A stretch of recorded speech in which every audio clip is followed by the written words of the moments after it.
All right, we are on mulch 0.2.39. Mulch help. Our commands in order are going to be mulch seed. You're going to want to run mulch workspace at least once. Then you can run mulch source. And then you can run workspace as many times as you need. Okay, here we ran mulch seed edit. It checked the embedded fallback scaffold, pulled that in from the source code, and it wrote us a mulch.toml file in a new local.mulch folder. We can check that contents using ls. Good, the mulch.toml is there. Mulch show, it shows us the contents of that toml. There it is. There's our scaffold. So these are the directories and the files that are going to be used every time we build a workspace. It's going to be shaped like that scaffold defines. Now real quick, let's run mulch order to see all the scaffolds that are available to us.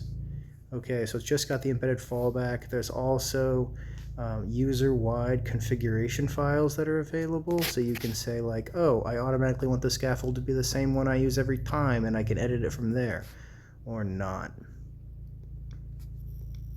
So mulch show 1. Great, there it is. Mulch show 4. A little different. There's an additional secrets file. We didn't use that this time. Okay, great. Now what do? Notice that there's nothing there except for the hidden mulch folder.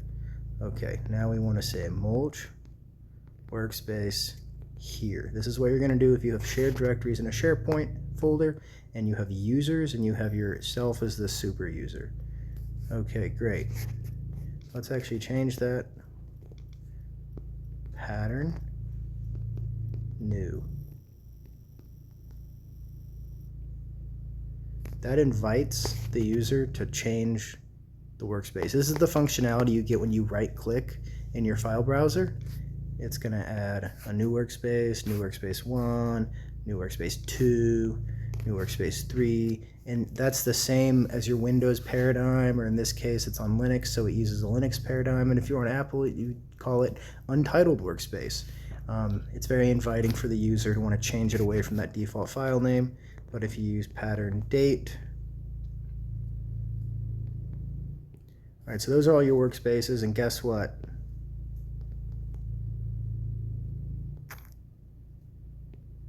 They all have that standardized scaffold, just like as is defined in mulch show.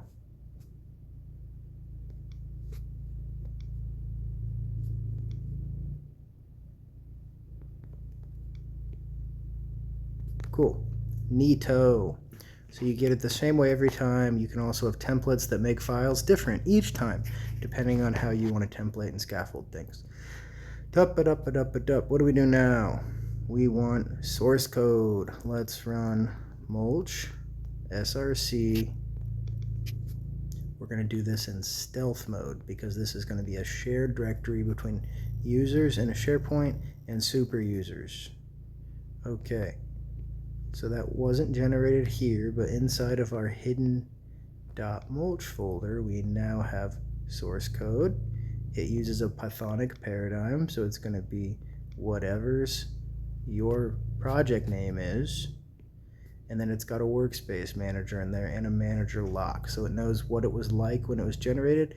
And that workspace manager, that's like your quarterback. It knows where all your workspaces are in your various where all the directories are in your various workspaces, and it can say, hey, you know, this is the workspace I'm using right now. Good, go get imports, go get exports, go get secrets, go get configs from whatever the active workspace is. This allows you to write source code that accesses all your shared workspaces and can pull in that data for analysis, automation, aggregation, visualization, whatever else. So thanks for watching. That is mulch in far more than 60 seconds, but we did our best.